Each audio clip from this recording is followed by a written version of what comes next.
we would invite all the people, but then we wouldn't give them any rules. And just to see what would happen. We were experimenting that. We were kind of like playing with fire. We do have a consistent experience where people come and they're like, oh, it feels like home as soon as we walk in here. Yeah. And it's just an energy, like almost like when you show up at grandma's house or something. Right. The Constitution that we wrote has... Oh, you have a Constitution? Yeah. For Castle Grace? Yeah, there's governance and... Wow. Like proper legal documents that we also use them to govern the small businesses that we run. So for those who don't know Paul is a very unique individual. He almost lives a life that I call mythical. What I mean by that is he lives in a castle on the side of a mountain and lives by his own rules. I guess he's the king of the castle, but I don't think he sees it as that hierarchical type of lifestyle. So here with me today is Paul Cooper, someone who lives his life completely down a different path than what most people do. So thank you for coming to the show, Paul. I really appreciate it, man. This episode is brought to you by Agency Y. If your business needs cold calling, marketing, or any sort of extra leads, then get in touch right away with Agency Y. Go to agency, that's spelled agency.org. That's with 2 Y's. Type in Alchemist to get 10% off today. Again, that's Agency Y with an extra Y, enter Alchemist to get 10% off today. And now let's dive into the episode. So we met at an ayahuasca journey. Yeah. We were part of plant medicine. So that in itself is mythical. And you were one of the few people in that particular group that lived a lifestyle that was mythical outside of just the medicine work that we were doing. And I first experienced that when I came to I call it a castle. It was then I call it a compound, but I like castle more. And there was different people living there and there was different rules and it was very like communal. So tell me a little bit about like what the castle is. So Castle Grace is the name that has kind of stuck over the years. Yeah. And that's our home in Boulder, Colorado. And we've been there for 5.5 years now. Yeah. But the group had been together for 5 years before we moved into that place. And so the story of Castle Grace kind of starts 10 years prior when I'd just gotten to Boulder in like what I called a trust fall with life. Like I had recently gotten divorced. Mm. I'd gone home to stay with my mom and work through some of my early life trauma stuff and attachment issues. Yeah. And then I just went out into the world and started my life over, ended up in Boulder and had these really synchronistic connections with a guy named Max, a woman named Diana, naming only those 3 right now because they're the 4 that, those 3 and me are the 4 that stayed together for the duration of that 10 years. And so very early on, I felt really clear that if we were going to do something together, then we needed to align on vision and align on how we would actually structure that, how power would be distributed, how decision-making would be done. Between the 3 of you guys? Or the 4 of you guys? Between the 4 of us, the 4 of you guys, Because if we didn't define that, then and agree on it, then my view was then somebody would just take charge and start leading, and then that would become the norm. Yeah. And so I was like, we got to define it first so that it doesn't just become defined by like whoever the strongest leader is. Is this before you found the actual location of the castle? Like tell me about that. Oh, so you dreamt this up before anything actually material came around. Yeah. So Gotcha. This is just sitting around a fire and talking. And so before we even got to anything, the 4 of us, sat together around a fire and just told each other our life stories, and really dropped in deep and got to know each other. And then Anna's a lawyer, Diana is trained as a therapist, and Max is a computer programmer. And so with all those different perspectives, we were able to design our own governance and really define the rules of the game rather than just let them be defined by like our actions and unconscious behavior. And so that group, at the time COVID happened, we had been running these retreats called Light Leadership. They were very like controversial, kind of full freedom of expression. What does that look like? Really, I mean, we would invite all the people, but then we wouldn't give them any rules, and just to see what would happen in the uncertainty and because we were looking for something called like emergence. And so in spaces where there's not an agenda and there's like real genuine curiosity and people are present, like that's when new ideas happen, and when real creativity sparks out of the space between. And so we were experimenting that. We were kind of like playing with fire. But the events they were really, really cool. I wouldn't do them again now, but yeah. Let me understand this. So you come out of a divorce. It's very much of a rebirth for you coming out. I mean, obviously, right? So you have this group. Yeah. Did you meet them like right after the divorce, or they were already like friends for a while? I met them after I got to Boulder. So after the divorce, after like separating myself from my whole prior life and like relationships. Yeah. Yeah.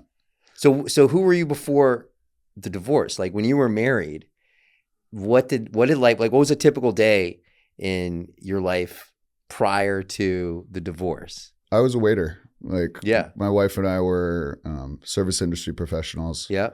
And we love snowboarding. Yeah. And so our lives revolved around our restaurant schedules, snowboarding, and whatever other recreational or social activities we had going on.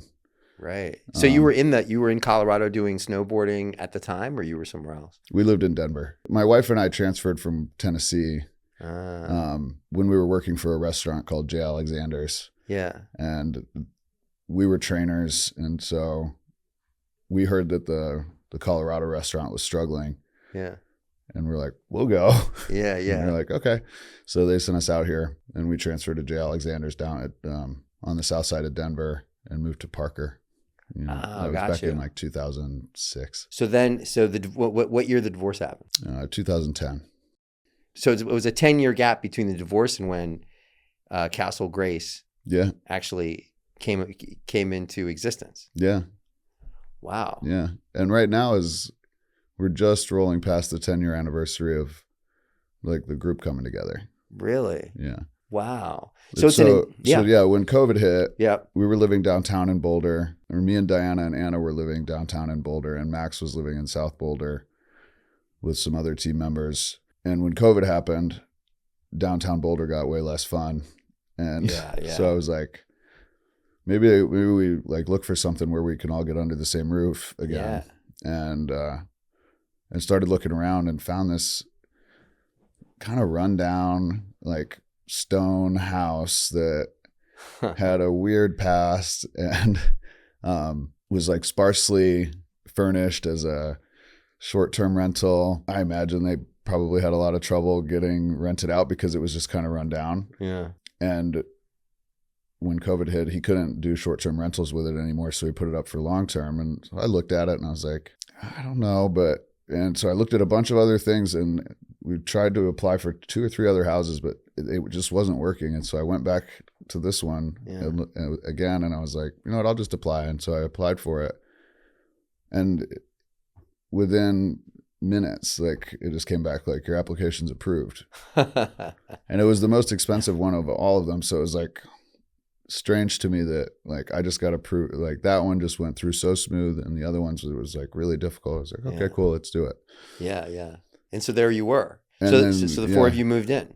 So then we moved in. Yeah. We moved in on July 1st. Fortunately, we had all that furniture that's in there. We already had all of that. And so we moved all of that stuff in. And on July 4th, Barry and Christine came out. Barry Stamos. Yeah.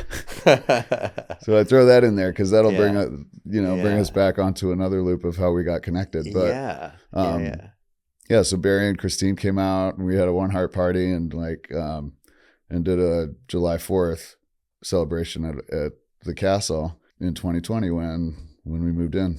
Well, explain the difference in terms of like on the daily, because one thing that's really interesting about the lifestyle is that it sounds like it's intentional, like, and you have people that can come for a period of time and then go for a period of time, and there's always meals available, there's music, there's rhythm happening, you know, by the fire, and it, like, when you enter, you feel like you are in a place that is like home and comfortable, and it really does, like, the community in the home, even when there's people there that maybe aren't permanent visitors, Yeah. it feels like they're coming to a place that they can, like a home base. Yeah.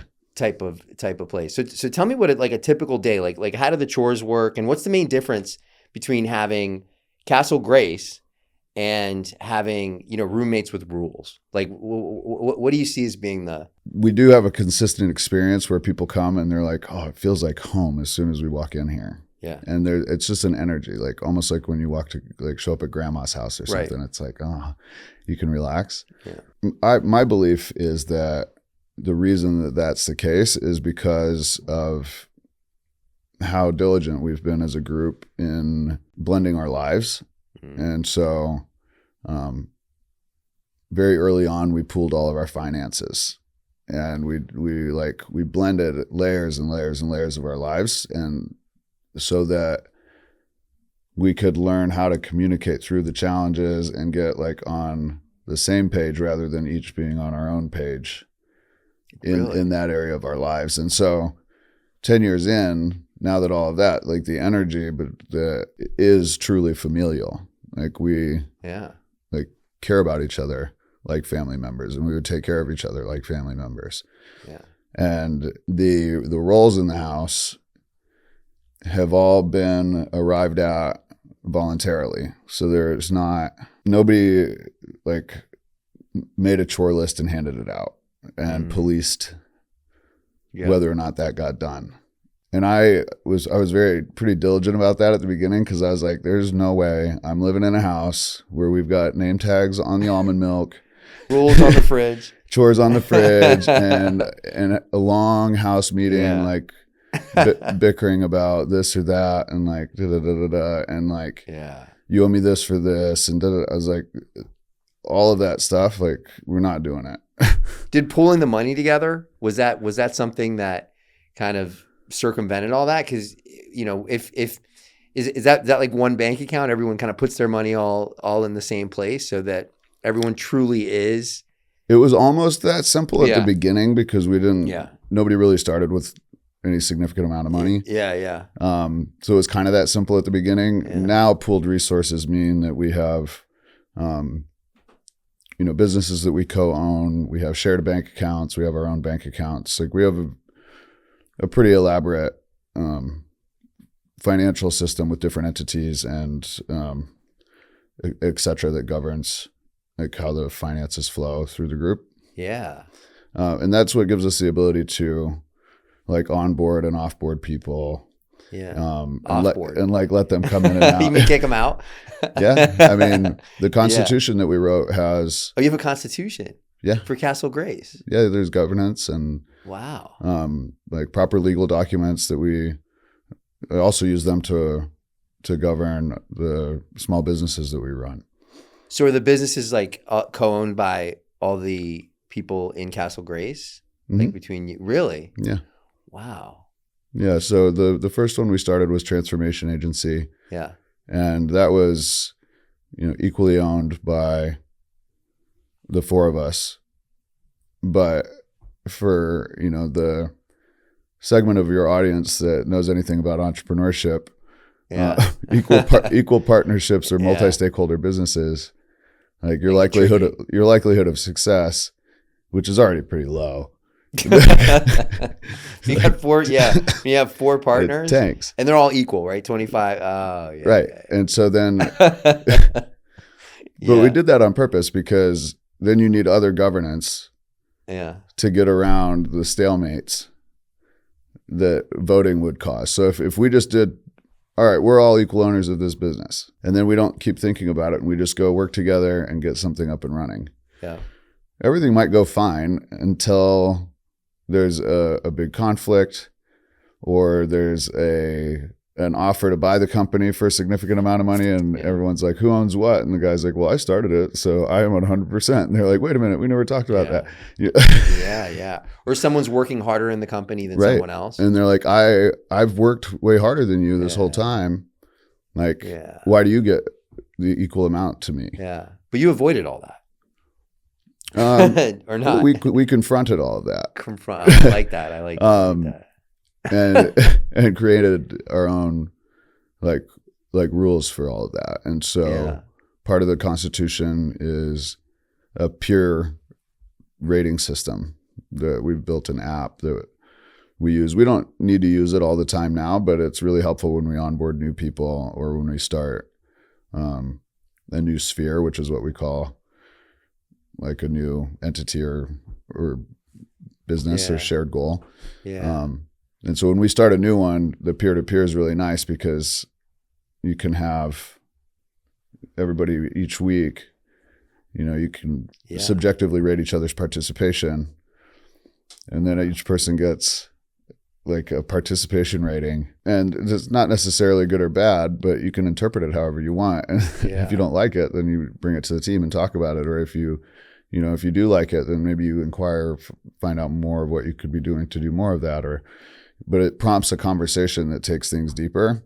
And you could even link that to financial distributions.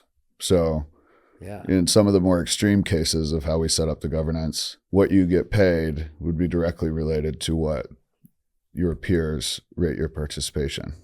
So it's very democratized. Yeah. Isn't that super interesting? But if that's not working, there's also levers that people in the organization can pull that temporarily centralizes the decision making in the sphere. And lets it almost operate like an animal that's in fight or flight and just like run. And then other buttons they can push to like take it out of that centralized state. One thing I'm sensing is that when you have a group that has these agreements that they follow because they see the payoff for following these agreements, then the group is on like a belief cycle to where, hey, we can actually sustain this. This is healthy than living solo. So when I think living solo, I think that there could be some loneliness there. There could be like no one to exchange ideas with, any of that sort of thing, right? But you're kind of going through life as this unit, and you're keeping it healthy through your constitution. So it's like your own like country almost. Kind of. Right? Yeah. So I was reading through before we, obviously we know each other, but I didn't know your childhood and everything. So it's interesting because you didn't grow up in the States. You grew up on a mission sort of in East Africa, right? So tell me about that. Is that where you were born? And what did childhood look like out there in the jungles? So my mom and dad in the late 70s, they met in college and then got married, and as soon as they graduated, went to the mission field. They were hippies. They were Christians. So okay. Yes. It's the opposite. Yeah. So they were they were missionaries. So my mom had found Christianity young and in like 7th grade and saw it as a way to pull herself out of like a pretty challenging upbringing that she grew up in. And so I totally see why it was like exactly what she needed at the time. It was like, and it inspired this kind of like faith that I haven't seen anything quite like it, that my mom and dad had. And so they went to Rwanda, or to Uganda first, and worked in the mission field. And then I was conceived there. They came back to the U.S. for me to be born in an American hospital. And then when I was 3 months old, they took me back. And so all of my first memories experiences of growing up are in Rwanda on a missionary campus that my parents were like right there at the beginning of building. So while I was in diapers, my parents were building our house out of bricks, like around us. Do you remember that? Like, do you remember that? I remember pictures of that. Yeah. I have a couple like really like I have some really poignant early life memories that I consider my own memories, and then I have other ones that are kind of see them in the reflection of an image, like a photo my mom took or something like that. So I can kind of sense it, but it's not like I was there and I remember. But I have a lot of memories from that time because I was there until I was almost 9. And during that time, I had like this really unique kind of freedom. Like there was a few other kids my age, so there was always like 2 or 3 other guys that I could go knock on their doors and get, were they missionaries? Their parents to like come play, let me come play, and then we would just go out on our bikes and explore. The campus we lived on was fenced in and had, I think it was like 300 acres. Yeah. In a pretty remote area of Rwanda, which is already pretty remote.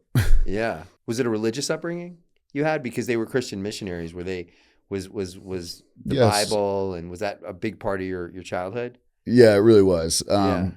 Like I grew up on, just like Bible stories mostly. Yeah. Like for the first 9 years, like I didn't get to watch regular TV. We didn't really listen to music that wasn't like worship music or Christian music. Yeah. And the only stories I was getting told was like Bible stories, but like told as children's stories. Right. And then the community were multicultural in that some were from South America, some were from Europe, some were from the United States. But they were all Seventh-day Adventist Christians. And so there was a unifying worldview that held the whole community together at the university. Like the way I remember it is there was, the farmer. I'd call everybody auntie and uncle. So the farmer was Uncle Keith. Wow. And that's like a storybook childhood. And Uncle Kerry was the contractor, the construction worker. So yeah. Uncle Jean-Marc was the doctor. Wow. And then Pastor Wallace was the president of the university. My dad was the head of the business department and the computer department at the university, so he was a teacher. Wow. There was a metal shop and a wood shop. Some days I would be climbing around a half-built admin building, watching, Carrie direct the workers, doing the plumbing and laying the cement and putting the cinder blocks together.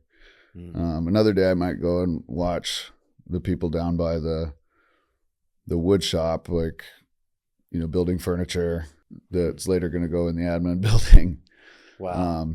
Or making the bricks and the cinder blocks that are going to be used later to build a building. So you saw this community. It sounds like a village. Yeah. Was like raising you. Yeah. Right. And building itself. And building itself. Yeah. So I saw admin buildings go up and dorms go up and new houses go up and new missionaries come. And then, by the time I left, there was hundreds of students going to school there. Wow. So you saw something just be created from nothing by your parents. Mm-hmm. And what did that kind of instill in you? Now that you are where you are today, like seeing that, what did you keep from that experience? Like what that still kind of drives you today? Maybe it's a belief. Yeah. I mean, I think it was, and this reminds me of a conversation that it was me and my dad when I was probably 4 or 5. Like he was teaching me how to make a boomerang. And so like a boomerang's an interesting, piece of technology because you've got like two wings, kind of like an airplane wing, but they're articulated opposite of each other just right. Yeah, So that's that right. they'll like flip and come back. Yeah. Um, It's fascinating. Listen, that's really fascinating when you're a kid. I thought boomerangs were the coolest thing ever yeah. because you could throw it like 200 feet. At least that's how it would look. It would hit someone and bonk them in the head, and then you'd be able to pull it back. Yeah. I mean, my grandma used to tell a story of my dad made a boomerang and she stepped outside because he'd thrown it and he's running away screaming as it hits him. That's funny. So I was like, oh, so you know how to make boomerangs that work. Yeah. I thought for a while it was like an urban myth that a boomerang, like a real boomerang, could actually exist. Yeah, You know? no, I thought my grandpa, when he told me what they were, Yeah. I was like, you're tricking me. Yeah. It's not It's real. like too good to be true. Yeah, that's not real. Yeah. And he's like, oh yeah, you can do it. And then he kind of explained it to me. I was like, I don't know. And then my grandma told me the story, and then I was like, all right, Dad, like make me a boomerang. Like let's see it. Did you run away from it after you threw Um, it? Did it come after you? I remember that we weren't able to get it. We didn't ever get it dialed enough that it would come back like the one that hit him. But we got it good enough that you could throw it and it would do like a solid curve. Yeah. And maybe if I'd been 12 or something, I could have thrown it and ran and caught it. Like I wasn't old enough then, but yeah, that's kind of off on a tangent though, because in this like moment of presence, my dad, he instilled this belief in me that he's like, there's nothing you can't fix if you just like put your mind on it. And those are the words that he used. And he's like, and just keep like breaking it down and just keep taking it apart until you find what's broken. Yeah. And we would do that with, computers or home appliances or cars or pretty much anything. So I changed my first tire when I was 5. Really? Yeah, my dad wasn't home and my mom needed to go somewhere and the tire was flat. And you jacked the car up and did the whole thing? And my mom was like, started kind of freaking out, and she's like trying to, she would have to walk like 3 miles to go get my dad. Yeah. And I was like, I'll do it. She looked all surprised. She's like, okay. And yeah, I remember I got it jacked up and then I had to put the lug nut wrench on there. Yeah. And then I had to stand on it and jump up and down to get the lug nuts to break. I'm surprised that your little 5-year-old self had enough weight to even have the lug nut break. Wow. Yeah. So you were there until you were what, 9? Mm-hmm. Why did you guys move from Rwanda? So when I was 9 or almost 9, it was April 1990. My family and another family had gone on a long road trip. We drove all the way from Rwanda down to the Cape Horn, of South Africa, and then went to Zanzibar on a ferry, and then took a plane back, and then drove back. And on the last day of that drive, my whole family, except for me, got in a really bad car accident. And so my father passed away. My mom and my brothers got hurt really bad. And I got there right after it happened. And so when I got to the scene, my dad was dead in the car, and my mom and brothers had already been rushed away to have their injuries treated, but it was very primitive. And so when I got to them, they were in the equivalent of a dirty high school cafeteria. It was the only space available at this Catholic mission. So the locals had basically carried them. Wow, I'm sorry to hear that. That's majorly tragic for a 8-year-old to do that, especially in that type of circumstance. So what happened after that? After that situation? After, like, when I got to that, to where the rest of my family was, my memories of it are very vivid without going into a bunch of details here. The wounds that the rest of my family got were substantial. And so I had this experience of everything just went into slow motion. Yeah. And I felt just this really strong sense of peace, and everything's going to be okay. Yeah. Yeah. But you need to watch this. You need to don't turn away. Yeah. And don't forget.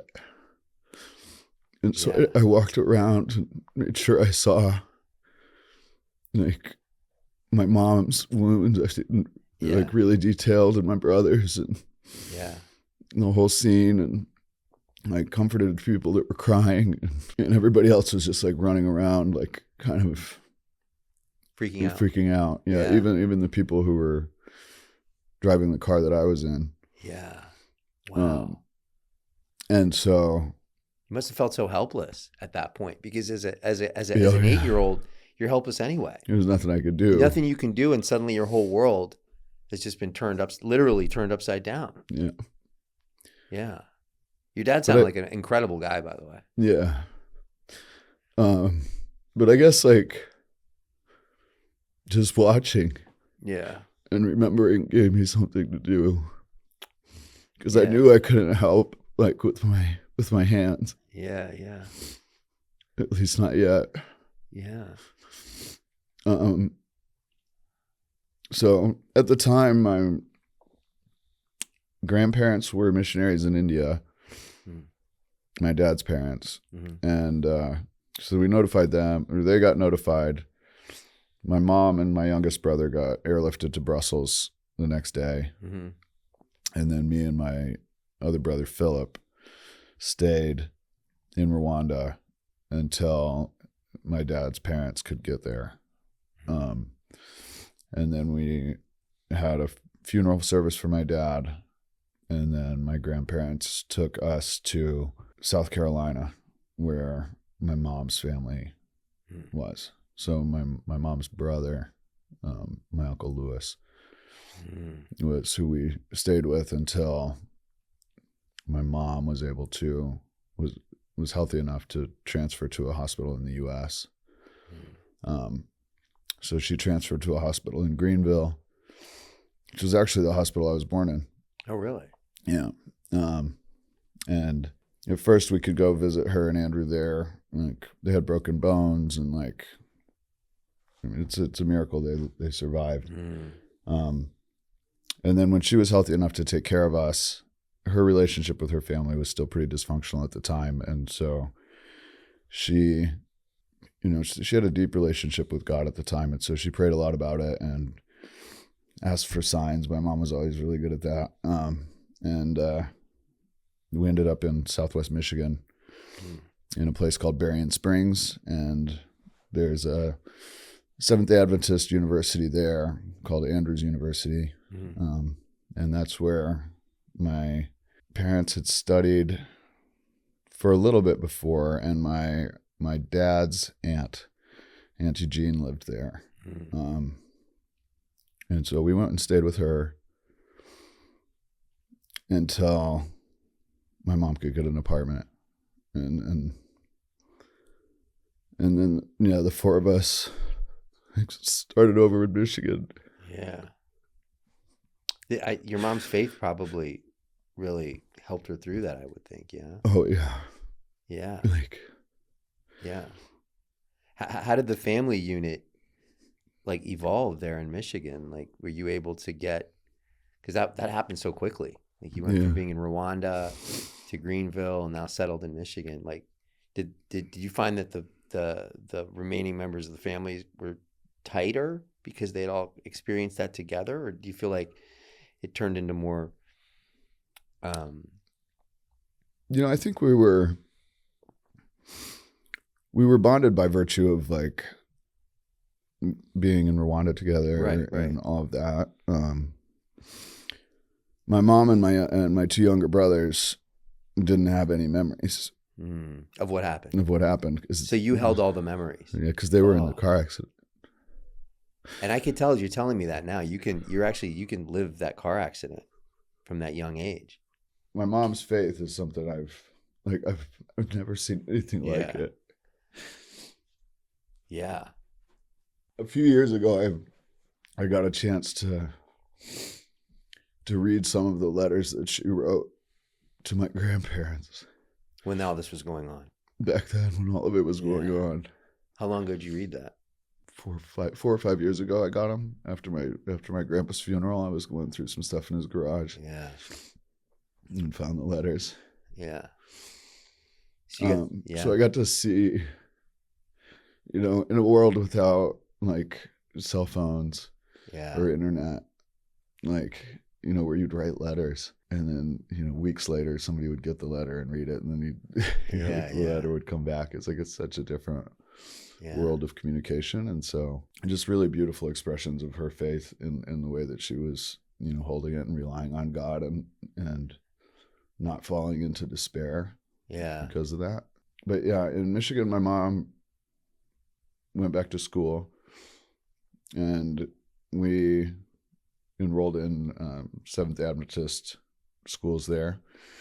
And so that helped a lot because the worldview that was holding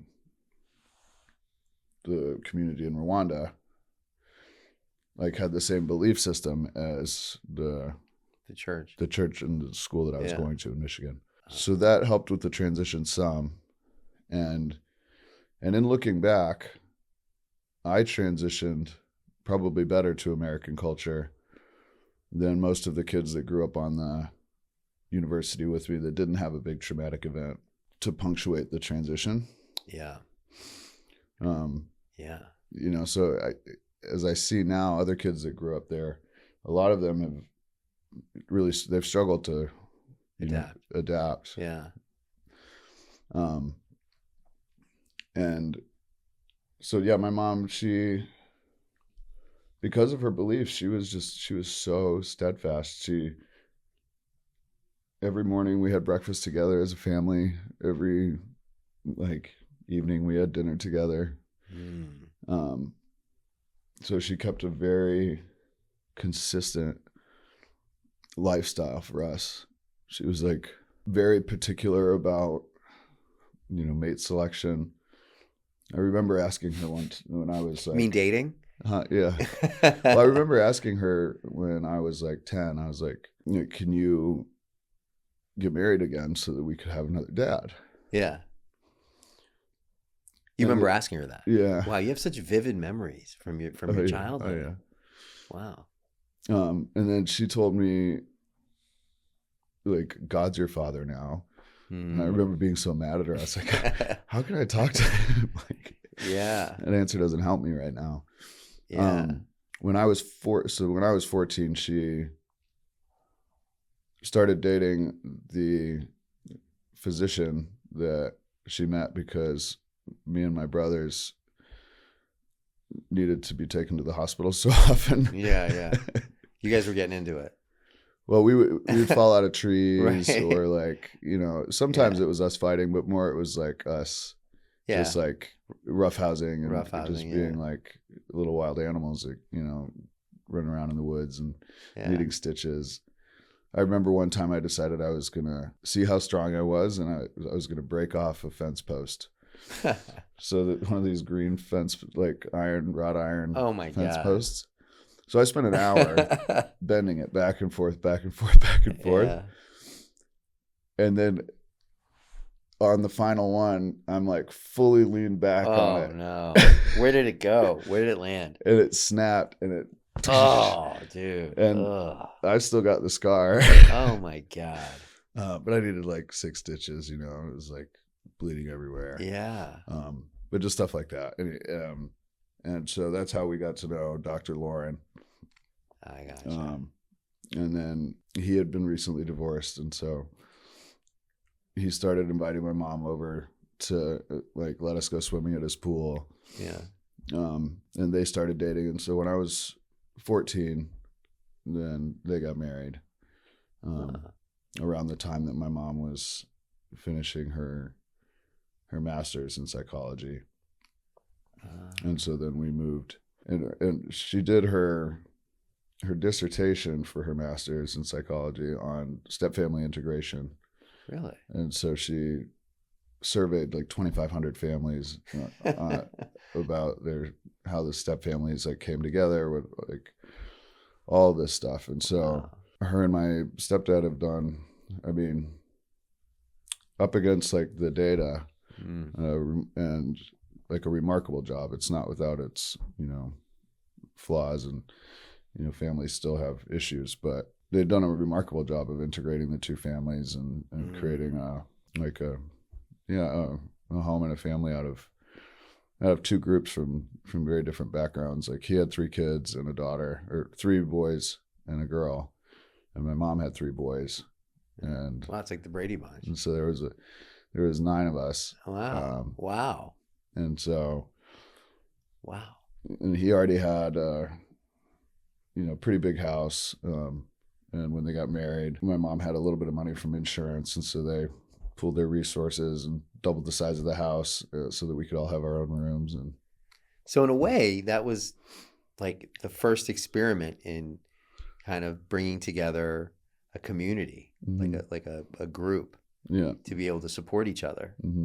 Yeah, and so since then, they've created just a really beautiful life. Most of my siblings live near my parents. My mom's she's got like 9 grandkids around. Wow. Her and my stepdad have just retired, and they've got beautiful property and both of them love like working outside and tending the land. My mom likes planting flowers and working like the gardens, most of the things that are like perennial. And my dad's like out in the woods, like clearing trees and nice. Like in a way, it's kind of come back. Yeah. In a way, it's come back around. Yeah. How many times have you told this story about this traumatic event? Because one thing that you had mentioned before at some point was story is medicine, like being able to tell a story. Mm-hmm. And this is actually something I learned in another group, I think it was Landmark Forum, where when you have something traumatic, you can say it, repeat it, it starts to become less and less like, I don't know, impactful medicine. Like, tell me about that. Like, tell me how a story could be sort of medicinal. For me, finding a way to tell my story has been like a matter of life or death, I guess. Yeah. Because you have this. Yeah, like because these vivid memories. And it would have, if I'd never found a way to tell it, like it would have killed me already. Over the years, I've found a way to tell it, but I don't want to kill the story in me by telling it. Right. And so I think there's a way that you can use storytelling to like distance ourselves from the story, and then, try to get to a place where I don't get emotional when I tell it or something like that. And I haven't done that because I don't want to lose the power, the realness of the story. Yeah. And so I try I don't tell it in a scripted way. Yeah. And so there's a little hesitation when it's like, how many times have you told this story? Because the first answer is like, well, I haven't actually told it exactly this way before. Right. In this conversation, we're approaching it uniquely, and I'm sharing uniquely about it. And so for me, that keeps it real. And story is so much. It's really all of like what our identity is. The sense of self that a person has is made up of the stories. Yeah, we tell ourselves. That we tell ourselves. The ones that we accepted that we got told. The ones that we rejected that we got told. Yeah. We're now defined by that rejection. So telling our story, to me, is just deeply therapeutic. Yeah. And it does have the effect of shedding things that aren't useful anymore, but it also has the effect of, revealing like maybe deeper layers of what's coming up and going to be more important for you now. And so over the years, as I've practiced and learned to tell my story more, I noticed that it just keeps changing. You can't ever tell all of it. Yeah. And at different times in my life, different parts of my story are more prominent and more like have more weight in the way that I'm seeing the world and the way that I'm showing up in the world. And so getting a chance to tell that gives me a chance to see that better and then either embrace it more or do something about it if I don't like it. So it's a living story. Yeah. It's an evolving story. Yeah. Even though it's what happened, how you relate to it is evolving over time as you're evolving. Yeah. Oh, wow. Yeah. Wow. Well, your mother had faith and devotion for sure. Mm-hmm. Have you learned that sort of deep faith and devotion from your mom? Do you apply that like now in what you do and how you live your life? I definitely have in my own way. Yeah. It took a while for my mom and I to get where we could see eye to eye. Yeah. Is that because of the religion, the religious aspect of it? Maybe the dogma or something that you might be finding around that? Yeah, partly. I mean, yeah. It was hard for me to embrace the religious worldview after losing my dad. Right. Because nobody asked me about what happened. And nobody had any answers for my questions, like about, death or, any deeper questions. It was like, go read the Bible. I'm like, that was the answer. Yeah. Or, yeah, Jesus, this, like, there were very like surface level answers that I could tell were just bullshit because they didn't have an answer. Yeah. Yeah. And so I'm like, it made me skeptical of the worldview and of my mom. Like, I didn't know how to appreciate her faith back then. I kind of judged it as a kid. And so I kind of lived in this like mild rejection of Christianity and authority in general, because even up until my divorce, because I kind of like feeling like the church had abandoned me, basically. I just kind of ignored that area of my life. Even though it was so ever present, from like Rwanda to Michigan, like the church and all of that was almost like a container, a vehicle of sorts, right? It totally was. Yeah. But after my dad died, nobody ever asked me what happened. Yeah, yeah. Like, I knew when I was, even after, like, I remember being back at my house when my mom and brothers are in Brussels, and I'm like what's supposed to happen next? And it was like, the men from your tribe are supposed to come and ask you what happened. Like, I was the firstborn. Yeah. I was the oldest, and I was the only one who wasn't injured. Yeah. And I saw everything. Yeah. Like, they're supposed to ask me what happened. They didn't ask. Nobody asked. They were just too traumatized, probably. Well, they didn't. I mean, at that point, they think I'm 8. So they're going like, what are we going to talk to he's this a little kid kid. He doesn't understand. We're not going to bring it up because we don't want to traumatize him. Yeah. But yeah, yeah. Yeah, being that age, I mean, there's really no way to kind of deal with that. I see. Really, Yeah, I see that now. But back then I was pissed. Yeah. Yeah. And I didn't understand. And so going back to Rwanda in 2008, like as an adult, and going to see my dad's grave for the first time as an adult, and like I got there and there was 100 people that had been waiting there all day for us to get there. They had cleaned up the grave site, and like I didn't personally know any of them. My dad's friend Ezekiel, that like his best friend, who I grew up there with, I knew him.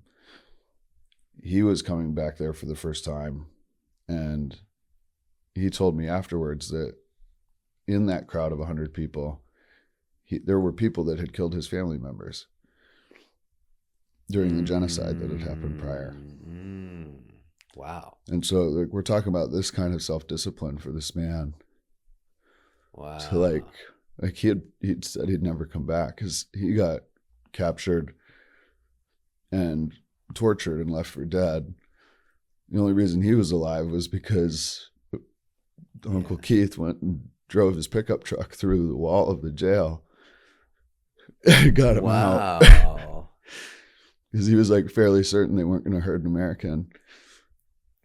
Wow. So your dad's brother, is that your dad's brother, Uncle Keith? No, but he was my neighbor growing up. Oh, yeah, of course. He's one of the tribe, the family members, the community.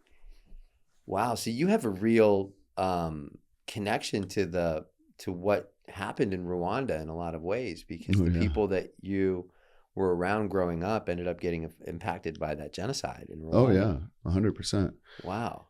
The second largest massacre that happened on the university I grew up on. Really? How long? What year did that?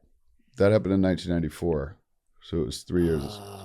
So there's a chance. 4 years after I left. You could have been caught up in that conflict. I mean, I don't think you would have been maybe persecuted, but you would have been caught up 100% in all of that if that tragedy didn't happen. Yeah, and it would have been devastating for my father to see, like his life's work just.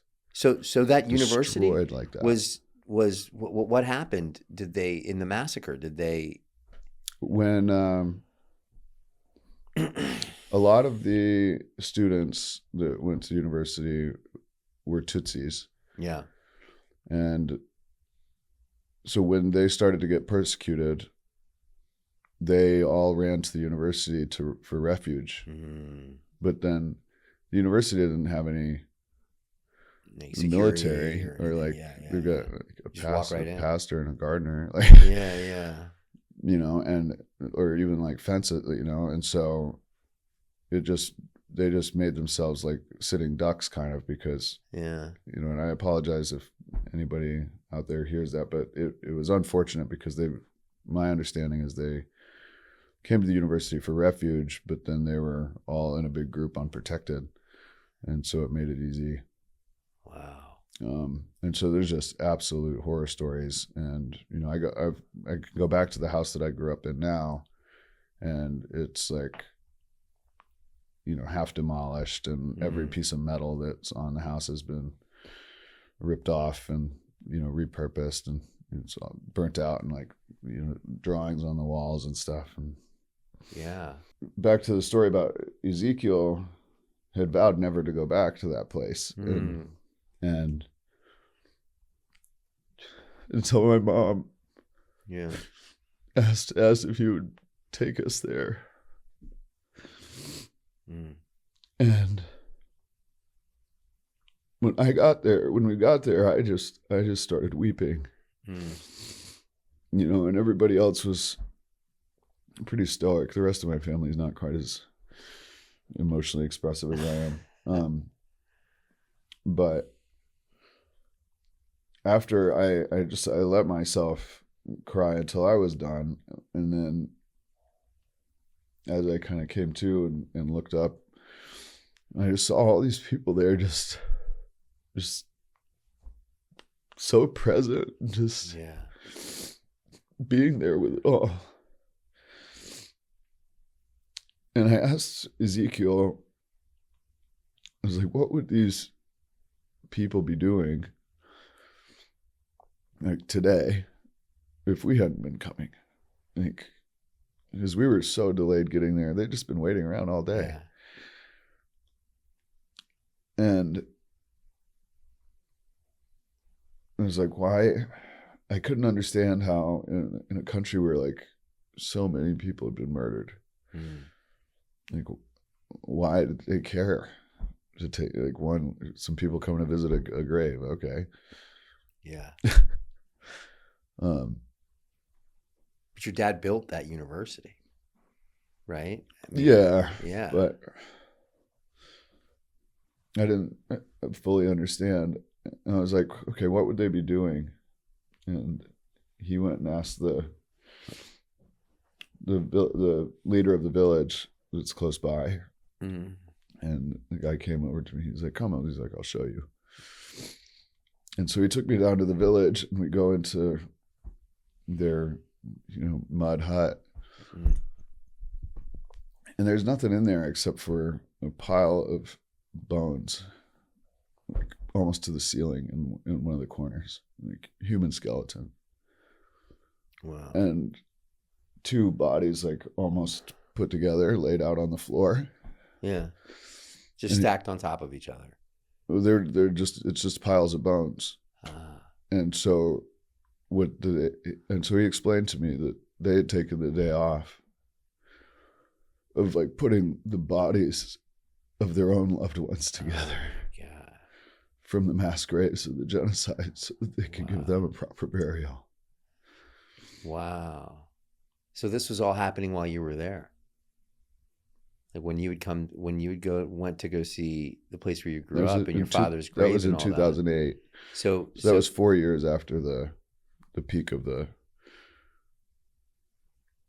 genocide, and it was everything was still militarized. It's unbelievable how humanity can turn on itself like that. It's just like, it's almost like unthinkable. Yeah, it's been. Yeah, it's something I've had to chew on it since I was a kid. Yeah. And try to understand it. And I think this experience really helped me, because that was like when they explained that to me, like I just started weeping again in that hut. And it was I felt like it was almost like on an ayahuasca journey. Like I fell into the collective experience of the genocide that they'd been through. And for days afterwards, I had, like, this is without any psychedelics, but I would have vivid dreams and visions of like being like the murderers and the ones getting murdered, and just like all different, like every different perspective in the genocide. Wow. And then once that was done, I got shown like all of these other places on earth that like genocide is happening. Yeah.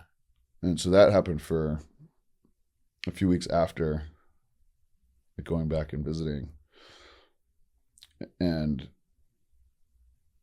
But then I had to, and then I was back in America in Denver, and in a little apartment, like clocking into my restaurant job. Wow. I mean, psychedelics are something that, connected us in a lot of ways. Yeah. And, how did psychedelics start to factor into your life? Like, when did that become something that you started to turn to as a practice or as a way to get sort of some healing done? I found them pretty early. I was curious about them for a while before I ever tried them. But yeah, it was mushrooms. It was the first like psychedelic that I took, and was like, oh, I see like why. And it was, I took them with the woman who I ended up marrying, and then later divorcing. But when I took the mushrooms, I felt, it was the first time that I had felt the way I felt as a kid in Africa. like before like anything bad had happened. So it brought your childhood in. So, well, it brought the intense presence and vividness that was like my whole experience of life before trauma. It brought it back. So you got to be a kid again. Yeah. Cause it wasn't like I didn't feel like I regressed like in maturity, but I got like all of the like dense layers of like protection from the world that had accumulated since the car accident and since coming to America, and like all of those disappeared, and all of a sudden like I could feel the flower, and I could see, and I everything was vivid again, and I could feel like contact with nature and the world around me and stuff again. And I was like, oh, cool, like it's back. It's almost like your life went into black and white after that. Yeah. It went very, very like dull. Yeah. So when did psychedelics start to become something that you wanted to bring into Castle Grace, and like you wanted to kind of bring it into the community? When did that sort of start? I was a little cautious about that because I didn't want that to be central to our developmental process. Yeah. Because like, it's like a tool. Yeah. If the only way that a group is connecting is around the psychedelics, then with or without trying, the some kind of like deified projection goes on the medicine itself, and then it like things get culty and weird, and it doesn't last very long. Right. Yeah, you see that a lot. You see that a lot. Totally. In these circles. Yeah. So I was savvy enough to like avoid that, despite the appeal of the potential that they provide. You got to be really careful, like bringing it into a group, because the voluntary approach is so important with psychedelics, I think, for each individual. Yeah. Like that person needs to somewhere inside themselves to decide, like, and they need to come to the conclusion, like, I want to do this thing. I want to take this risk. I want to step out of the norm that I know.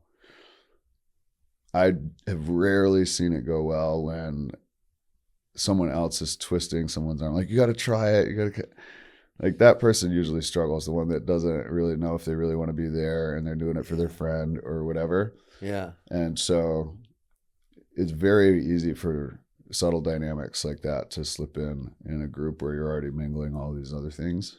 Yeah. And so that's where it was like, I wanted to be really careful about how I introduced that stuff. Right. In a group setting. Plus there's like legal stuff. Yeah. That as soon as like you get formalized groups and stuff, it gets complicated. And so I started, after that first mushroom experience, it was like the first glimmer of like help that I'd seen since, and like nowhere else in my world, like, could I see any help for me.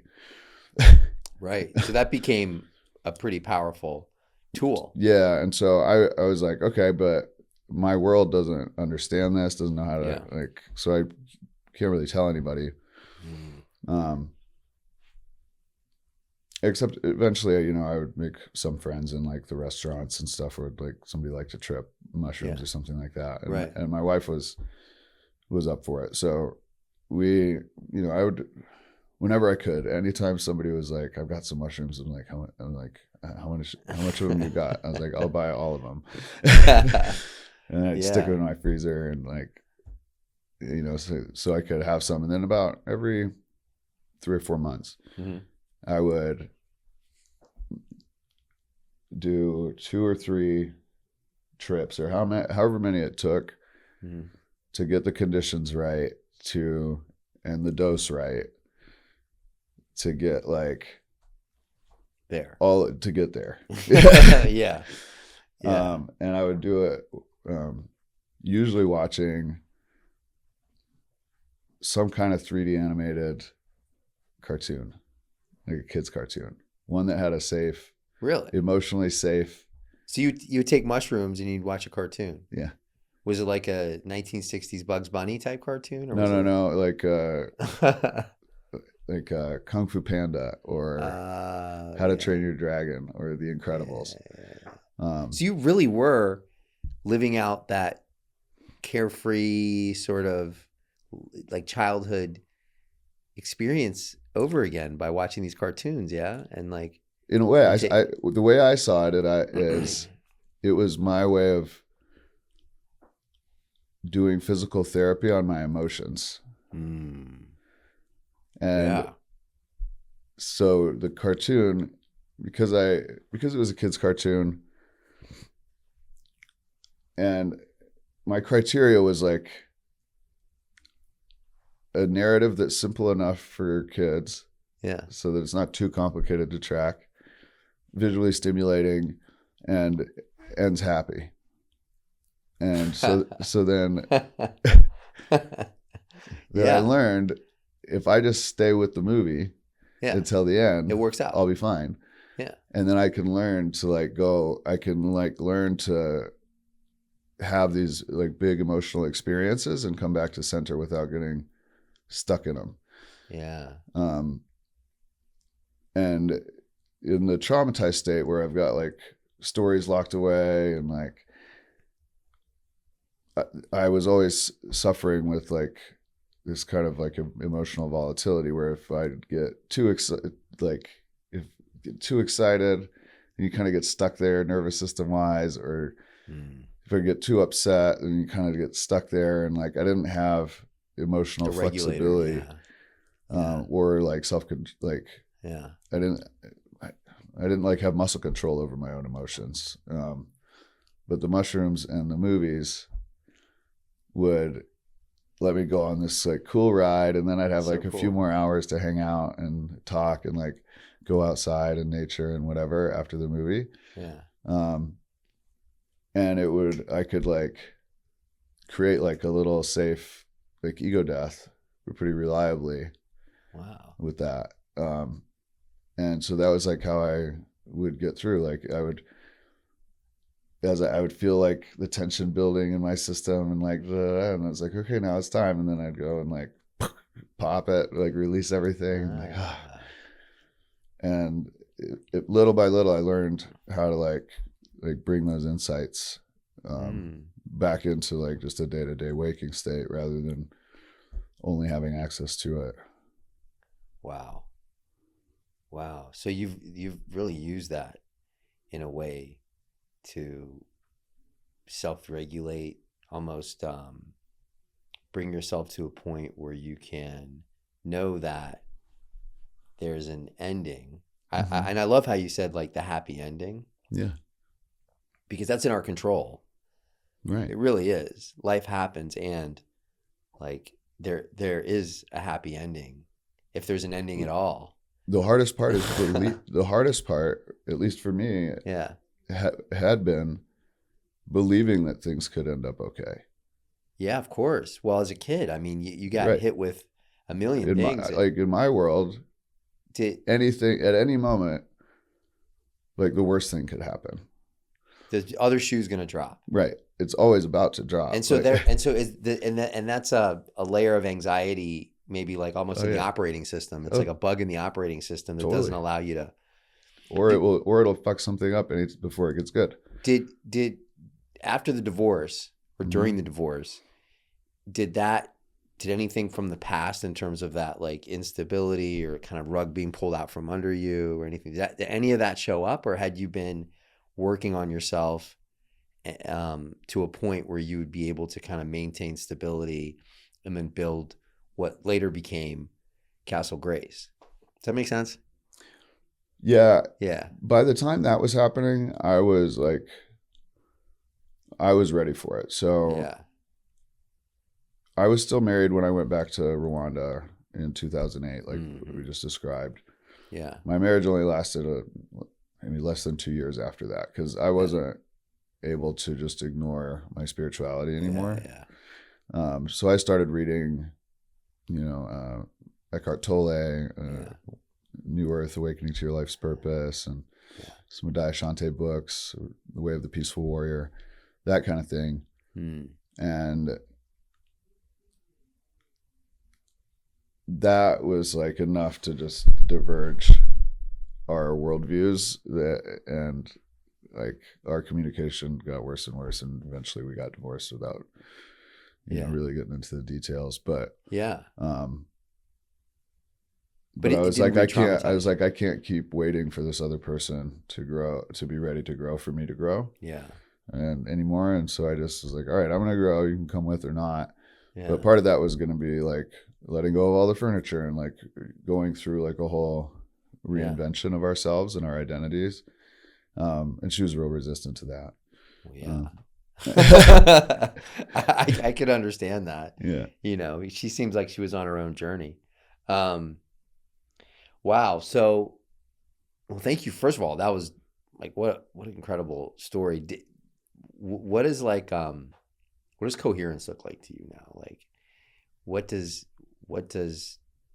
family and future and all of that? Because you came from this very unique missionary background, dealt with some serious trauma at a really young age, and that sort of led you now to where you are today. So do you feel like now in your life there's coherence happening? Do you feel like this Castle Grace and this community that you've set up is aligned and it's allowing you to evolve in the way that you see yourself evolving from now until, or do you see maybe things may shift? You may suddenly go back. You may become a missionary yourself in the future, and I think I get where you're headed with the question. It's more like, is this a legacy path, or is this like a temporary, like is this, I mean, like that's right, a discovery period? Is this a discovery since, because one thing that's been consistent is you've gone through a lot of different journeys, discovered things by taking your own path. So do you see this now, like this particular community and this sort of way of living, do you see that as being the path forward, or do you see this as being perhaps like a I mean, for me it is. And it's based on a number of reasons, but the world that we are in now is changing faster than humans have ever seen before. Like, it already has been, but now we're like rounding the curve on the hockey stick when it comes to exponential change.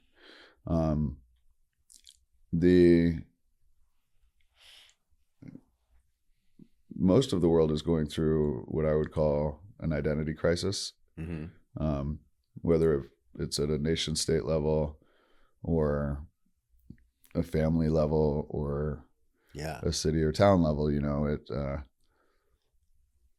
There's an identity crisis and breakdown happening in mass. There's a loneliness epidemic. There's big financial change happening. Huge.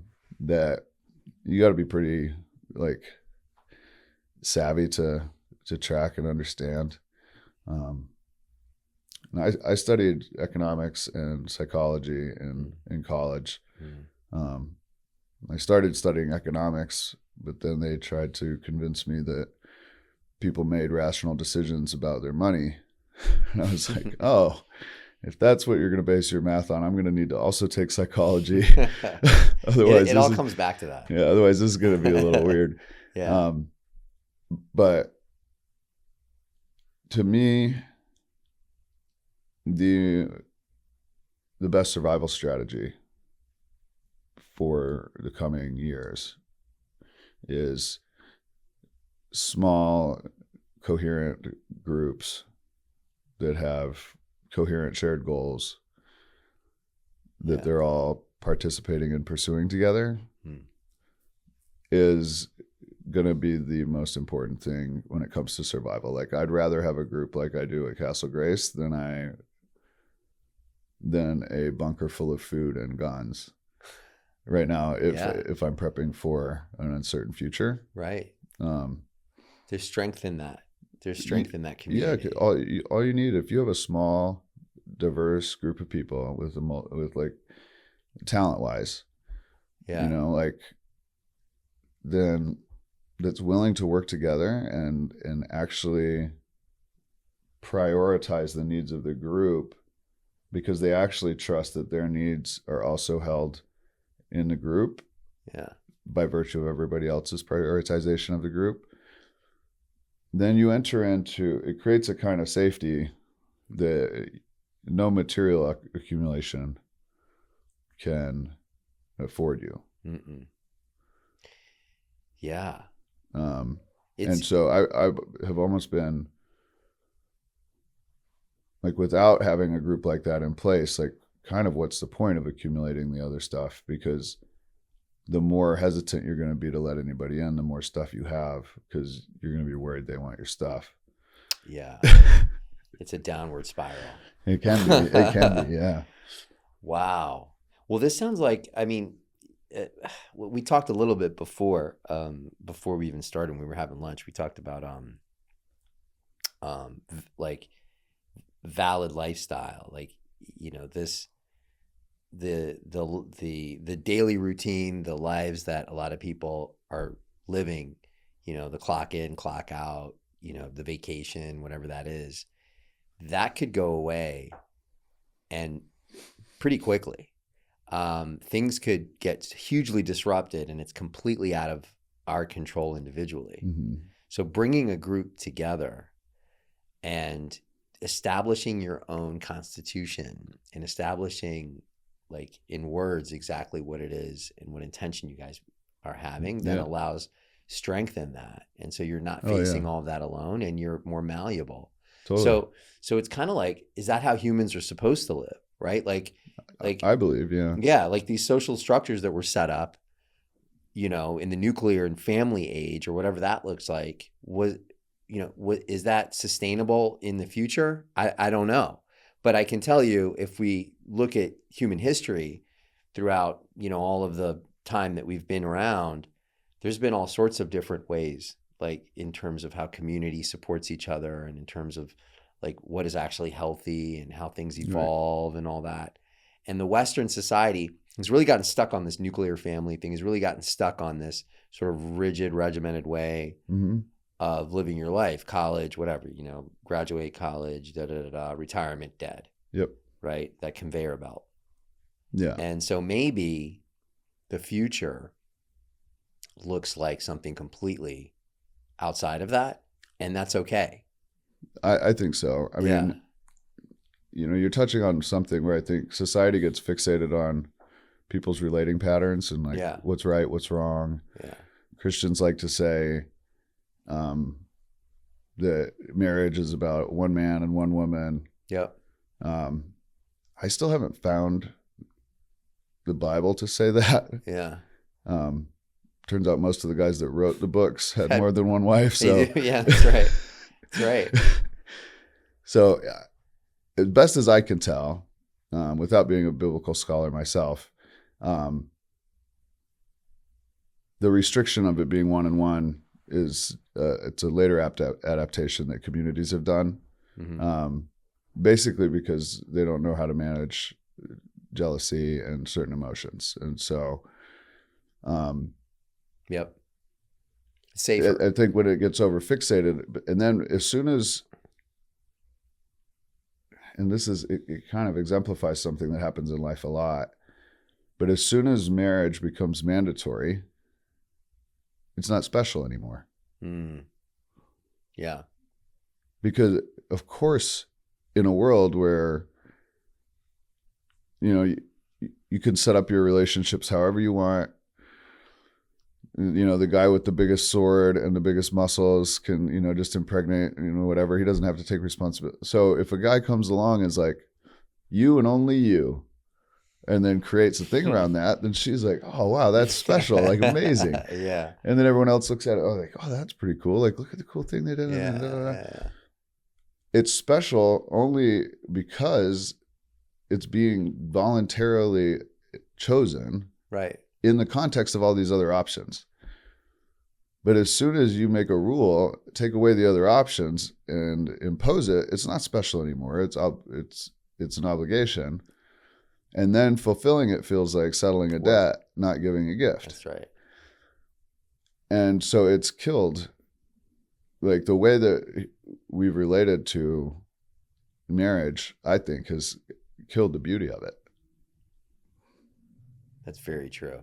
So when you have freedom of choice, yeah, and you choose a particular path, then it's much more natural to you and to your evolution and to your partner or partners or community, whatever that is. Right. Because you chose that of your own volition. You chose that.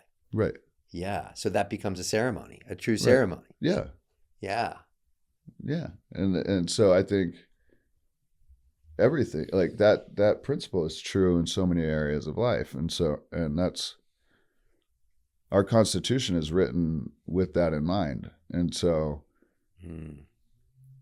if you and I are going to work together with the Constitution, at the beginning of it, you'll get a blank perspective lens and I'll get a blank perspective lens. And then we can go about just the business of participating and working together.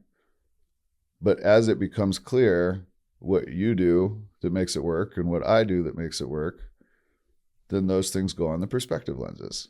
And so after a little while, you've got what looks like a job description, but you would relate to it a lot differently if somebody had said, here's your job description, do those things. Because it came about. Right. As a result of action in the world, participating, and real creating feedback. it. Yeah. That is such a unique way to look at life. I mean, it really is. And it gets away from all the dogma. It gets away from all the useless structures and gets to freedom. Right. Which is really what we all, I think somewhere deep down, we all really love that freedom, just the idea of freedom, but actually being able to live that way. I don't think human beings are able to be fully actualized, like fully feel like what their true purpose is if they're going along some like path that was potentially set up for them. I agree. And usually what's at the end of that path that they're getting sold as a reason to go on that path is freedom. Yeah. But it's always a little bit farther away. It's it's a carrot. It's a carrot on a stick. It's a carrot on a stick. You're not ever going to grab in the system. Yeah. And so I agree with you. I think there's something about freedom, the idea of freedom, the spirit of freedom. I mean, a lot of people would argue that America's built on that. But I think the human soul, like, it longs for the feeling of freedom. Oh, yeah. And I think a lot of times the reason people don't get it is because they jump to conclusions or miscalculate like what conditions are necessary for them to actually feel freedom. Because freedom isn't just the absence of constraints. And so a lot of people will, the burst of insight and like some kind of fight or flight, like just try and just run away from all of the constraints or get out of any limitations in their life so they can be free. Yeah. But then they find themselves like the spiritual equivalent of like alone in the desert without shelter.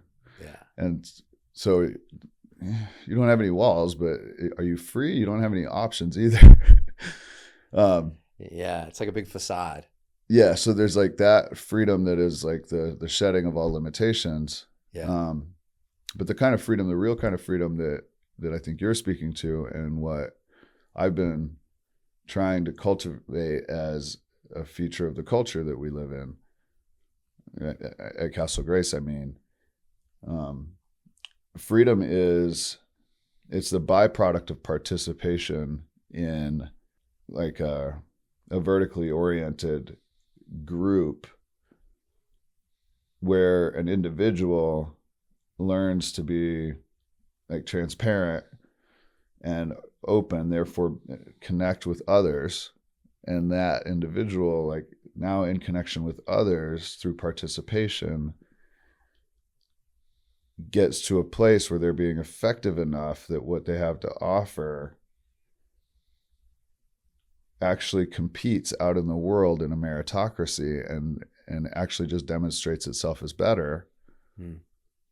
Then the self can flow through the group out into the world and experience the realization of their creative impulse, which, and the liberation of their creative impulse, which then is the experience of freedom that most people are looking for. Because it comes from deep within. Because it's the freedom is like the restriction that stops what's inside of you from flowing out is gone. It's not all of the walls that keep you from being chaotic or gone. You know what I mean? Like, so the freedom to express in a way that's actually received and benefiting others, that to set that up and get that circuit going it's a little more complicated than most people think. It's not as much as just like getting out of the marriage or leaving the job. Yeah. Wow. Well, Paul, brother, this was an incredible conversation. Really, it was. And you sharing this very unique journey that you've been through and you're continuing to go through is something for me personally. It really lands in a way that gives me more possibility of like what is out there and what freedom actually is. And you know, the fact that choice is always available, whether or not you know it is, there's always a choice. Sure. And yeah, I think that in this society, and as fast as things are changing, and as all these things that we've kind of built up as walls or rules or lanes that we all have to go in are starting to kind of fade and meld into one. Lifestyles like what you're describing, I think serve us as humanity into the future in a way to like get us to evolve and move ahead a step.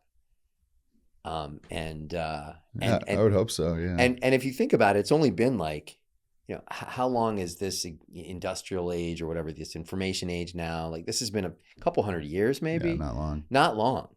So we could be looking at what the future is like. What you're doing now could be something like what the future of the way humans relate to each other, live together, love, build relationships, trust, like, because I don't think that freedom of expression can be contained throughout many lifestyles. Like at some point that has to come loose. And I think people through music, through community, they feel that. And so it was very deep and profound the way that you described it in your journey.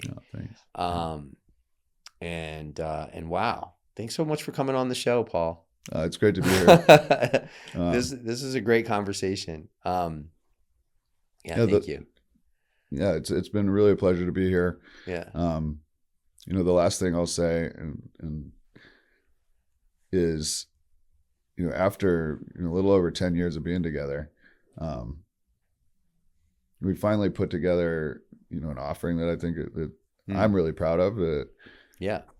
And it's just a simple container for people to come and tell their story, like a structured environment to tell your story and be heard by other people. And, you know, over the last 8 or 9 months doing this in person and online, I've seen as much good work happen for, you know, a group of 12 or 20 that come to the house. They're getting more done than if I tried to give everybody mushrooms or whatever, just sitting in circles and telling their story. That's right. And so we just got our website, reself.com up. Reself.com. Reself.com. Oh, I like that. re-self.com. Yeah. And we've got online and in-person events on there. Wow. And, everybody's got a story, and I think everybody's story matters. And in a world where the story is always changing, I think knowing your own story and just giving yourself a chance to tell it it's an important survival strategy. Yeah. And then you're able to write your next chapter of your story. Right. Because you can tell your story, and then you decide how it goes. Right. And you can see like, oh, I forgot that. Yeah. And you can, start to piece it together with more Yeah. wholeness and integrity each time. Yeah. Yeah. Wow. That's incredible. So that's reself.com. Yep. So if anyone wants to get in touch, and I can tell you that in this day and age, I'm sure there's people feeling lost, people feeling like, they're going through whatever they happen to be going through. So this is a place where people could potentially find a way to tell their story and heal in a community that was curated and cultivated by your past, your experience, and your present. So that's really awesome. Thank you. Reself.com. I love the name, but you got a great domain name. It's really good. I don't know how we got it. That's really wow. Who knows? Same way as we got the house. It's alchemy. Yeah. That's what it is. All right. Well, thank you so much, Paul. This was incredible. Thanks for coming on. I want to bring you. I mean, we could talk for hours. I know we could keep going. We can keep going for 3 hours, but I have a feeling that they're going to want us to wrap soon. This has been a blast, and well, let's see how this one goes. We can always do another one. Yeah, we'll do another one. All right, brother. All right.